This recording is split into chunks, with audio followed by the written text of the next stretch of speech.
Sebagai warga masyarakat Ya, yang sering menggunakan, khususnya ibu-ibu ya, ibu-ibu rumah tangga nih, calon ibu rumah tangga juga wah nih, harus mengetahui ternyata ya ada harus jeli barcode-nya juga juga. ini.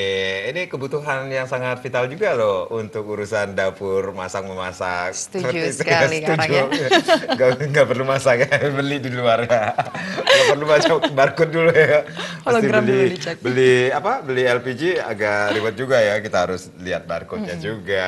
Perusahaan mana yang mengisi gas tersebut. Baik. Nah, itu yang harus diperhatikan khususnya bagi ibu-ibu zaman now ya. Baik, pemirsa, kita akan beralih ke informasi mendidik anak sejak usia dini merupakan salah satu hal penting yang harus dilakukan keluarga. Pendidikan tidak hanya berkaitan dengan pelajaran saja, tetapi juga mencakup moral yang tidak diajarkan di sekolah.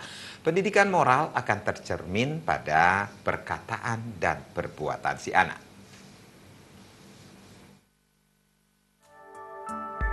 Menanamkan nilai moral pada anak sejak usia dini sangat penting untuk dilakukan karena pada usia ini anak-anak masih mudah untuk diarahkan. Nilai moral yang diajarkan pada anak-anak sejak usia dini akan membekas sampai anak tumbuh dewasa. Mengajarkan nilai moral pada anak-anak membutuhkan kesabaran dan kehati-hatian. Anak-anak belum sepenuhnya mampu menerima dan mencerna semua hal yang diajarkan kepada mereka.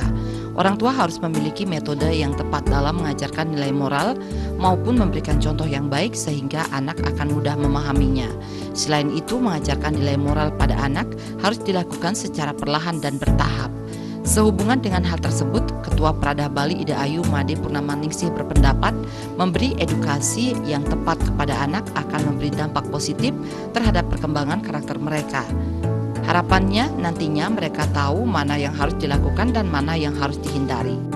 Jika nilai-nilai ajaran agama ataupun nilai moral budi pekerti sudah tertanam dan teredukasi di dalam dirinya, saya yakin itu akan membangun karakter yang baik dari anak tersebut. Jika karakter anak tersebut telah terbangun, saya yakin dia akan bisa membedakan mana hal-hal yang patut untuk dilakukan dan mana hal negatif yang tidak boleh untuk dilakukan. Jadi perlu peran dari orang tua, peran dari lingkungan sekolah ataupun peran dari lingkungan masyarakat itu sendiri untuk bisa saling bersinergisitas. Bagaimana kita bisa memberikan edukasi, menginternalisasi nilai-nilai agama dan nilai-nilai budi pekerti itu ke dalam diri pelajar itu sendiri untuk terhindar dari segala hal-hal negatif. Saling menghargai satu sama lain merupakan salah satu pelajaran atau pendidikan moral yang perlu diajarkan pada anak-anak sejak usia dini. Ajarkan pada anak untuk memiliki sikap menghargai setiap perbedaan dan beri penjelasan pada anak jika saling menghargai merupakan sikap terpuji. Nilai moral seperti ini penting untuk diajarkan pada anak supaya mereka mudah beradaptasi ketika berada di lingkungan sosial. Darte Bali TV.